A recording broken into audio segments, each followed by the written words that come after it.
afternoon and welcome to The Road to Recovery, The Road to Freedom with Mark. And this is my 28-minute slot. That's the operative time, 28-minute slot, every Friday, where I bring to you one of my stories that I wrote from my adventures overseas. I spent about 7.5 years overseas, and my adventures around New Zealand, I've got just as many stories about New Zealand.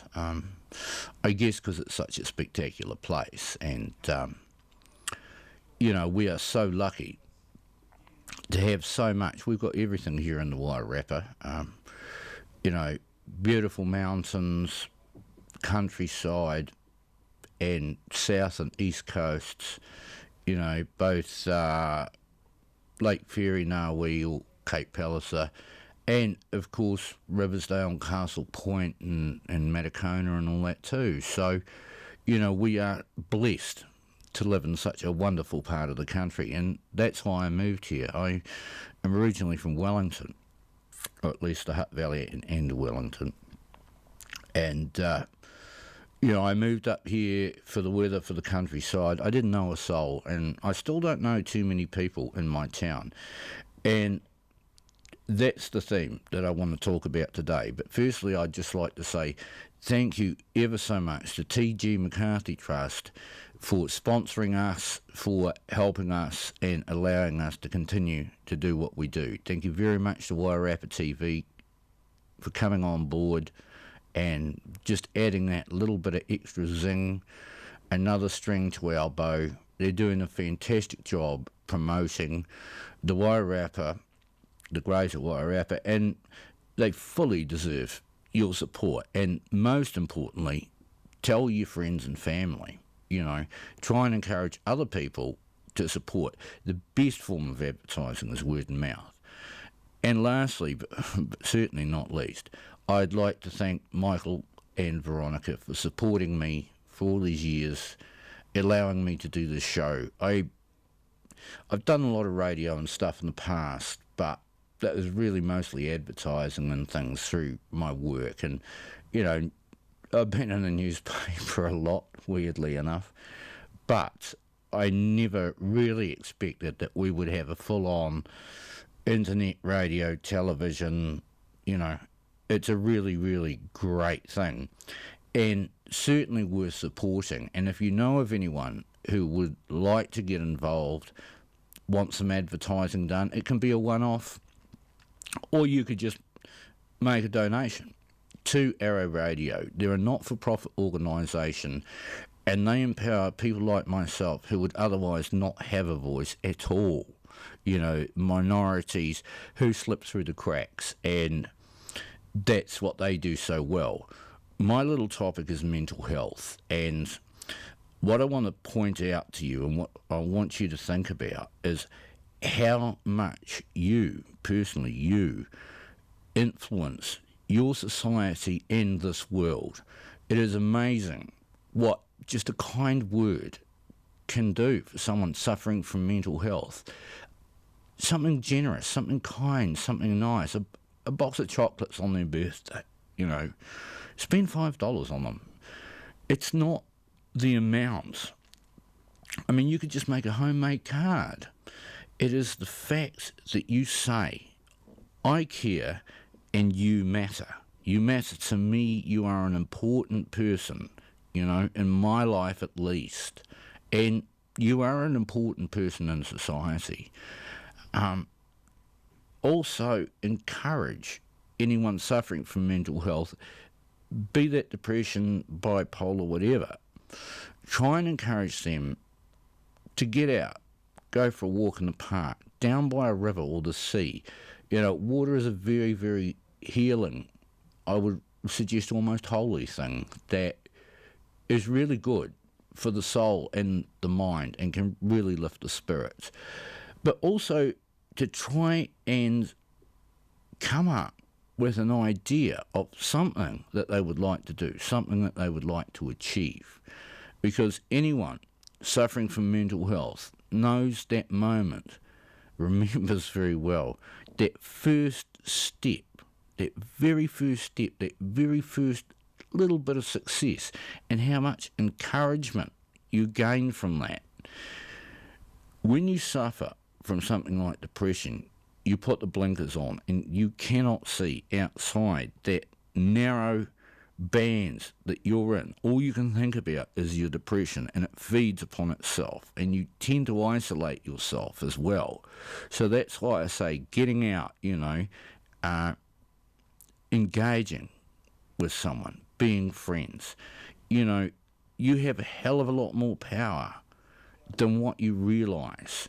You can make such a huge difference with just a tiny bit of effort, and it doesn't even necessarily have to cost you anything. In fact, I would put it to you that the most valuable things in this world cost you nothing. Love, friendship, all that. Possessions, as you get older, you come to realise that you can't take them with you, so they really don't mean very much at all. Even though they might have cost you a lot of money, they are, in essence, fairly worthless. And the only things that really, really matter are friends and family. And hey, look, I've had a lot of problems with my family over the years, but you never give up trying, because in the end they're all you got, and you have to find a way. So if you are having problems like that, build a bridge, and get over it. You have to do that. You do not want people to die and you are still hateful and hurtful and angry about that. It does no one any good. It just eats you up. So, remember that you can make a big difference in somebody's life, especially someone suffering from mental illness. They are, at least to some degree, broken, and you can help put them back together. If you do that, I'd like to think that God will remember you for that. I hope so. Right, I've got a good story for you today. It's one of my trips in southern Africa. I spent a couple of years out in Africa. I was only 21, 22. The last years of apartheid in South Africa, picked both for an FW de Klerk. An incredible time, an incredible continent if you ever get the opportunity. I mean, you see wild animals and stuff on the TV, but they cannot prepare you for the experience. It is just, at first, overwhelming, but it is just such an amazing place, and the people there are wonderful, all of them. Right, on with today's story.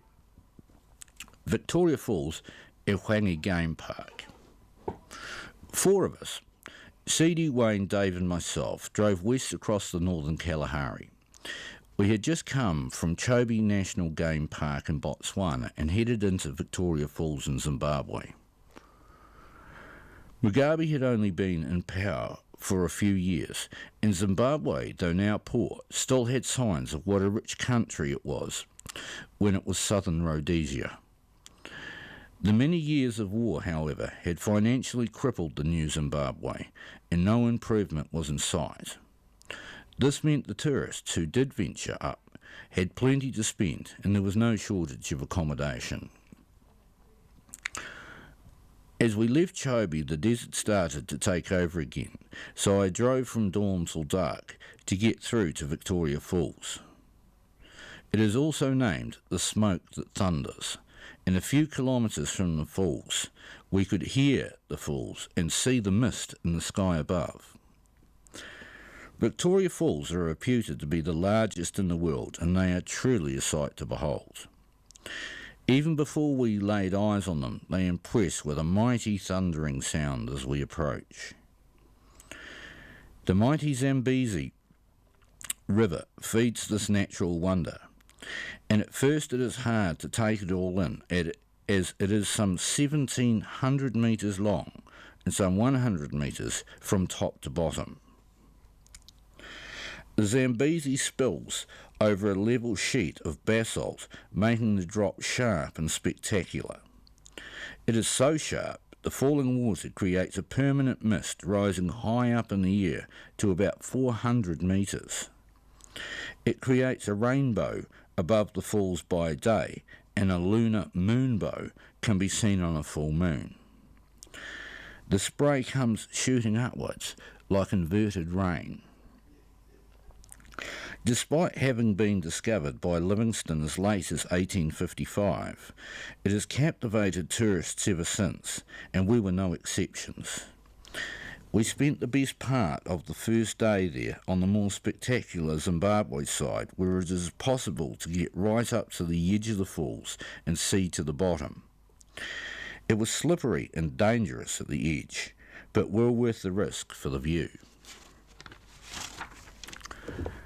We were there in late summer, so the falls had reduced to a series of about 9 discernible falls, each one of them impressive in itself, but the series together was truly breathtaking. At the end of the falls were a load of the biggest crocodiles I have ever seen, with the falls acting like a smorgasbord for the massive beasts. The next day, we crossed up to Zambia via Victoria Falls Bridge, which allows a unique view up the falls. Zambia was in a worse financial state than Zimbabwe, and black market money traders haggled openly for hard currency right outside the border guard's building.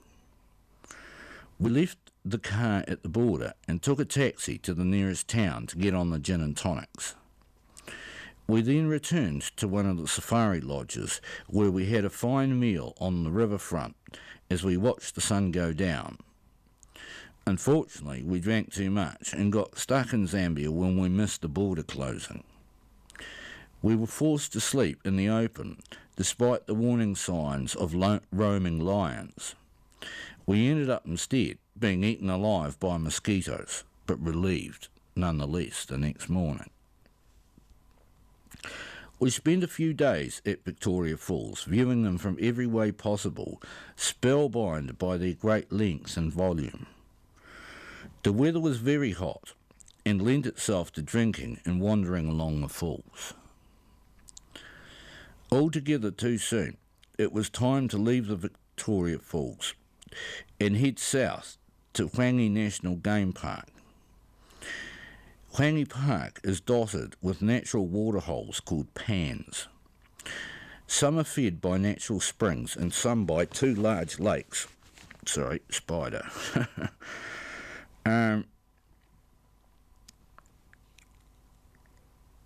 Here we go. Natural springs. And some by 2 lakes in the north of the park. We were immediately impressed by the infrastructure of the park. We headed to the northern section and booked into Cinnamantella Camp. The camp was a fenced compound on the top of a hill with great views. It also had a small shop run by a local guy who we called Phil for short. He was a very happy and personable guy and sorted us out with a 2-bedroom hut, which had a fridge and even featured a hot bath. We decided to make Cinnamantella our base camp and concentrate our game spotting to the northern section of the park. At the nearest waterholes, we were met with another luxury, viewing platforms. These platforms were 1 story high with stairs leading up to a glass-enclosed room where it was safe to view all the game that came down to drink. The platform also offered shade from the oppressive heat of midday sun. The watering holes, or pans, were like magnets for game. Each type of game had a turn at the watering hole, so it wasn't necessary to chase the game about. Whilst at one viewing platform, I met a biologist who was on holiday. He pointed out many different species of birds to me, which made for great viewing with binoculars. It opened up another layer of life to me and emphasised just how busy the watering holes really were. Hwangi boasts many hundreds of species of birds, so there was a constant change of different birds to view. The larger game, however, were truly breathtaking. By being out of sight and smell from the larger animals, they would approach without fear or inhibition. The funniest to watch were the giraffes, which had a great difficulty in getting their long necks down to drink. They have to buckle their front knees inwards and lower their long necks down, leaving them in a very vulnerable position. They will only drink when they are sure there are no lions on the prowl, usually in the heat of the day. Our first day at Wangi, we were treated by a smorgasbord of different game at the waterhole, from giraffes in the middle of the day, to various antelope in the afternoon, to elephants in the early evening to sunset. Each species seemed to have a certain time of day when they preferred to drink, so it was unnecessary to move from our superb viewing platform. They also seemed to have different personalities, with some like the gazelles, always tense and nervous, whilst the likes of the elephants were very relaxed and came to bathe and play. Righto, we'll take a little bit of a break there and I will play you something very special indeed. It is an interpretation of a Jimi Hendrix song. It's a cover. It's called Bold as Love, and it's by the Pretenders, Chrissy Hines, and, you know, to my mind, this is their finest. Enjoy.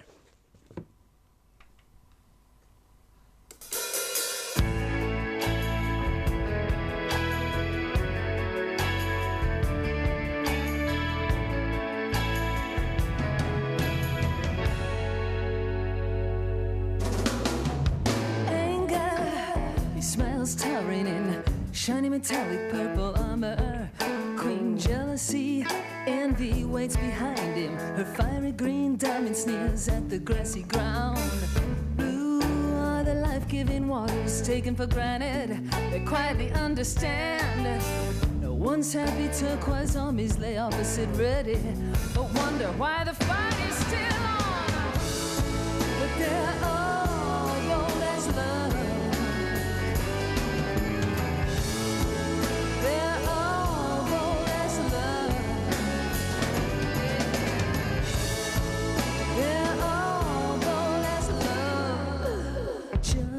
Ask the exes.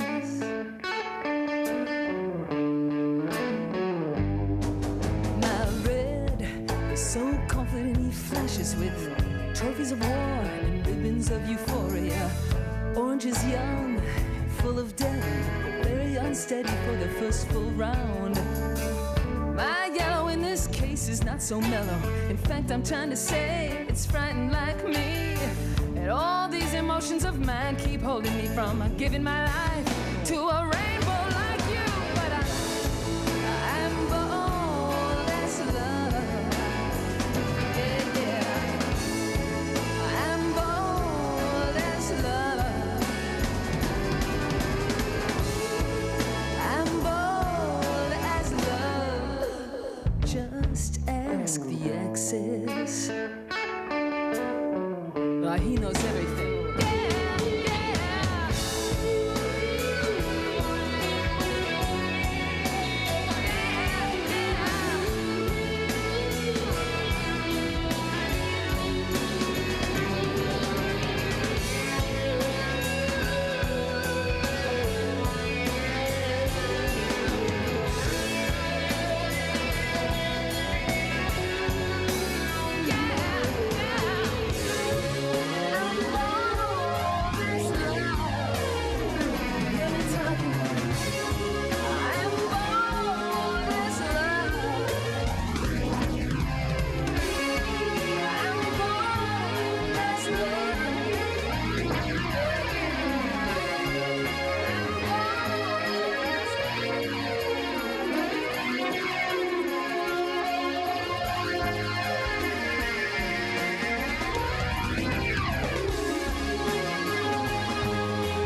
Yeah, you know, that song always reminds me of Leonie, the finest woman I met, and I must say thank you, my dear. You you brought out the best in me, that's for sure.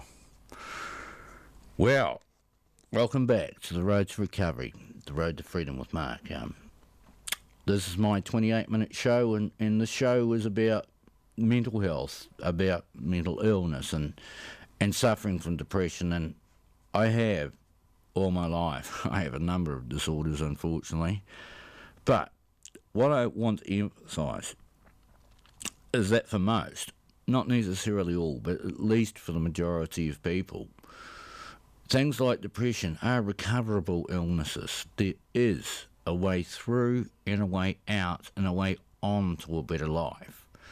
But it will not happen if you do not initiate change. So if you are suffering from depression, believe me, I speak from experience. Take one step forward. Set yourself a goal that you want to achieve. And most importantly, it must be an achievable goal, preferably well within your abilities. And that is where it all starts. That first step. And you'll never forget it. You'll think, man, I'm glad I did that. Oh, you know, and that's the beginning. So it doesn't have to be forever. It is not forever, not necessarily, no. There is a way through and there is a better life. The most important thing is that you pursue what makes you and those around you happy. Happiness is everything. If you're not happy doing what you're doing, you know, I spent decades grafting away in jobs I absolutely bloody hated. And why did I do it? I don't know. I wasted so many precious years. Instead of doing something that made me feel good. That's the mistake I made. And if I can save you from making that mistake, or at least shorten your making that mistake, then I would consider that I have achieved something really special. If you know someone suffering from mental health issues, and almost all of us do, I would encourage you to be that difference maker. You choose to be that difference maker. Don't say, oh, this is a big world, it's all too difficult for me, who am I can't do that. You can be the difference maker, and you don't have to do a lot. Just a little bit of care, consideration, thought. That's all it requires. And you can make a huge change in somebody's life. Right, well, time's a ticking. So we're back to our story, which is Victoria Falls and Whangi National Game Park. And I'll pick it up at Whangi. Right, here we go. At the end of the first superb day of game spotting, we returned to Cinnamantella Camp for dinner and the luxury of a hot bath. The camp being on a hill meant great viewing across the surrounding countryside, so we had great game spotting until sunset. The next day we got up early to make the most of the change of light when predators are on the prowl. Despite the early rise, we did not see a kill, as these are few and far between. Instead, we spent a great day at the viewing platforms where we were treated to some amazing sights. At one stage we saw some beautiful kudu come down to drink. First, the large males with their beautiful corkscrew horns came down and checked out the water for crocodiles, stamping at, then sipping cautiously. These beautiful antelope then formed up like sentinels, making a corridor for the females and young to walk down. The males stood guard facing outward, while the females and young took a drink. When they finished, they melted away, slow and orderly, like a military exercise. It was amazing to see the degree of caution and cooperation the kudu showed, something no zoo could ever show. Every species seemed to have instinctive and sophisticated survival behaviour, which was amazing to witness. During the afternoon on the second day, we heard a strange tapping sound on the hubcaps. We came down from the viewing platform to find the strangest looking birds tapping away at the tyre valves. Called hornbills, These medium-sized clowns, a little smaller than a chicken, had large bills like macaws. They showed no fear of us and happily pecked away until we grabbed them by the bill and moved them away. Undetermined, they came back for more until we tired of our little game and left them to peck away until they lost interest. The confidence of one animal seemed to flow to others, and it was amazing to see so many different animals drinking with such a relaxed attitude. The huge numbers of animals the watering holes attracted were quite staggering, and it was a real privilege to experience game spotting at its best. On our return to camp each night, we were spoiled to a hot bath by Phil, the store manager, who lit the fire to heat the drum of water. On a whim, we asked Phil if he could get us a couple of dozen beers. Ever helpful, he advised he would have some for us by the end of the next day. Unbeknown to us, he got his younger brother to cycle some 20 kilometres to the nearest safari lodge to pick some up for us. When we found this out, we helped the helpful lad $10 for his troubles, and he thought Christmas had come. As our stores got low, we tried some of the antelope Phil had hanging in the cool store and made ourselves sick on the unusually gamey meat. After that, we were a little more cautious with the exotic foods available. On the third day, we arrived back at camp just on sunset, and Phil was jumping around our lodge in an excited state. I parked up and jumped out as Phil shouted and pointed. With my binoculars handy and our high vantage point, I quickly picked up the lion he was pointing out. Down on the plain, a single lion was hunting a warthog. Slowly it crept up on its prey, using the long grass to disguise it. Once within striking distance, it broke cover and sprinted towards the unsuspecting hog. As soon as the hog spotted the lion, it squealed and sprinted off, but to no avail. The lion swiped the hog across the shoulder and sent it spiralling across the ground. With one quick leap, it was upon the hog, grabbing it by the throat, quickly choking the life out of its poor victim. A great amount of dust was kicked up by the scuffle that ensued, and I lost sight of the pair. After a tense minute or so, the lion appeared, dragging the hog by the throat. The entire kill took only a few minutes. It was a case of right time, right place. It was so captivating that those few minutes felt like an hour. With so much game around, the lions looked in splendid condition. They were massive animals, which were difficult to spot, as they used the long grass to camouflage themselves. By staying still, their colour blends in perfectly. To see a kill from the high vantage point of the camp made the whole thing perfect. Phil was very happy for me, as these kinds of scenes are very rare. We decided to stay at Cinnamon Camp for as long as possible, as every day was full of great game spotting. Although there were huge amounts of game about, they seemed much better catered for by the system of watering holes about. Thanks to the watering holes, the game get precious water in the height of summer when it is needed most. But it was obvious the game park was well past its heyday when southern Rhodesia was rich. The Civil War had financially crippled the country, and the game park was a shadow of its former self. Even in the early years of Mugabe's reign, Zimbabwe struggled. Poverty in the country was rampant, and farmers were being driven off their land only to see it fall into rack and ruin. Their currency was not recognised in other banks, and inflation was running rampant. The future for parks like Hwangi National seemed tenuous at best. Unfortunately, civil war was rampant in southern Africa, with Angola and Mozambique at war, and South Africa seemingly on the brink. The game parks rely on tourist dollars, and war frightens them off for many years.